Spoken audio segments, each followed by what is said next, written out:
Hello, everyone. I'm back with another story.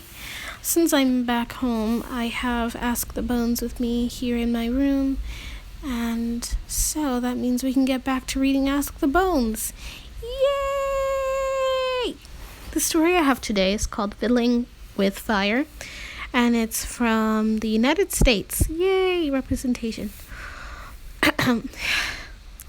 Never before had Lucas visited the cemetery at night. Never had he been there alone. A chill wind was blowing through the trees, sending moon shadows slithering across the gravestones. Lucas shivered, but he knew he must stay. And that's what he'd been told by an old granny woman. If you want to learn to fiddle, go to the graveyard alone and practice all night. But don't be greedy, she'd whispered, and Lucas had seen fear in her eyes. He wanted to run home, but he forced himself to sit on a mossy gravestone and tuck his fiddle under his chin. He drew the bow across the strings. The screeching and squawking were unbearable. He stopped for a moment and heard a chorus of frogs croaking in the nearby meadow. "They sound better than I do," he moaned. But he took up his fiddle and tried again. This time he hit a few melodious notes. Lucas was so excited that he didn't notice a whiff of smoke in the air. He practiced hour after hour. The smoke grew thicker, but Lucas noticed nothing but his music. The screeching and squawking were gone now. Still, he wasn't satisfied. "I wish I was the best fiddler in the world," he shouted to the moon. "You can be," said a voice from behind his back. Lucas whirled around, his heart in his throat. There stood a horrifying figure, dressed in a long black cloak tied with red and smoldering at the hem. His black boots were licked by tongues of flame, and his pointed tail thrashed smoke from side to side. Lucas cringed and now knew who'd been talking to him and teaching him to fiddle that night. "Give it here," demanded the devil, and he began to play. His fingers danced over the strings and firmly guided the bow. Songs burst forth, so bewitching that Lucas could think of nothing else. "I didn't know you could play," gasped Lucas. "Play?" snapped the devil. "I invented the fiddle." And he began a fiery tune. His fingers moved in a blur. "I'd give anything to play like that," Lucas cried. An evil grin spread across the devil's face. "Even your soul?" Lucas felt the hot breath of the devil upon him. He drew back, shuddering. But then the devil resumed playing.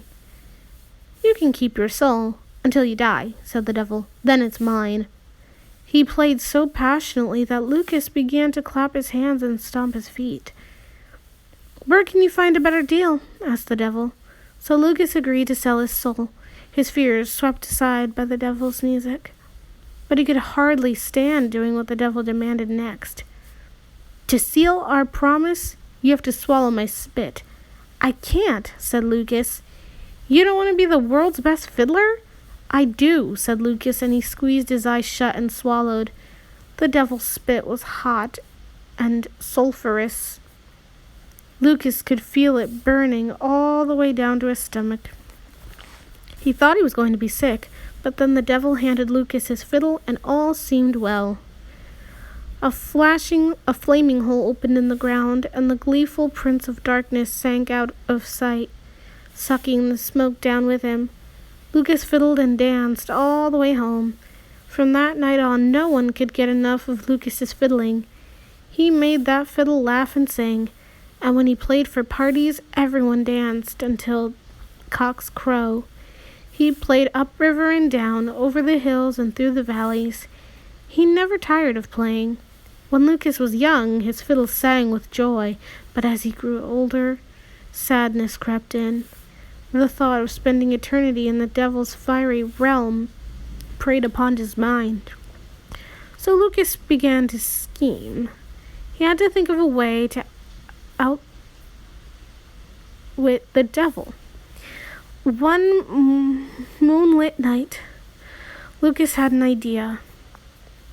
He jumped out of bed and raced to the cemetery. The slithering shadows made Lucas wonder if spirits had slipped from the graves. He shuddered, but he sat on the mossy tombstone once more and tucked his fiddle beneath his chin. Then he dragged his bow across the strings, making them screech as they did so long ago. Just when Lucas thought he couldn't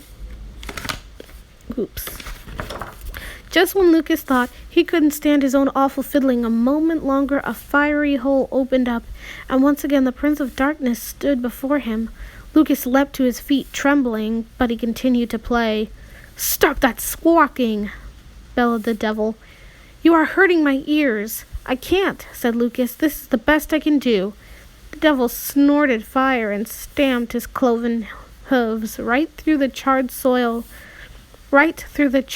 soles of his boots. "I'm no longer the best fiddler in the world," Lucas said, trying to keep his voice from quivering. "You are," bellowed the devil. "Try harder."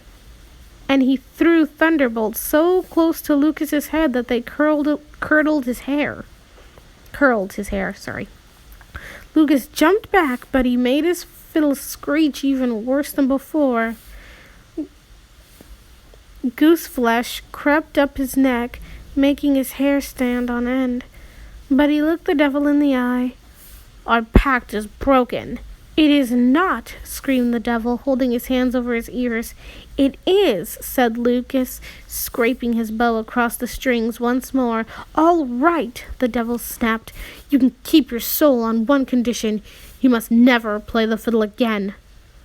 Then he sank through a circle of flames, and the fiery hole closed behind him. Never play the fiddle again. Lucas trudged home sobbing. He put his fiddle in a trunk and closed the lid. Then he took to his bed, feeling old and weary. He shriveled a little each day and spoke to no one. But when his family gathered around, he made a last request. "I want to hold my fiddle one more time." He ran his fingers over the smooth wood and quietly fingered the strings. Then, in a rush of unexpected strength, he played a haunting melody. "Now put it away," he said, and they did. But before he could sink back onto the pillows, terror overtook him. He tried to shield his eyes from something no one else could see. A bolt of lightning hit. It blinded everyone around him. When they recovered their sight, they couldn't see anything but on the bed except for scorched sheets. And when they looked for the fiddle, they saw a smoking hole in the lid of the trunk and nothing inside. That was the end. Lucas, you're stupid. Why did you disobey the devil?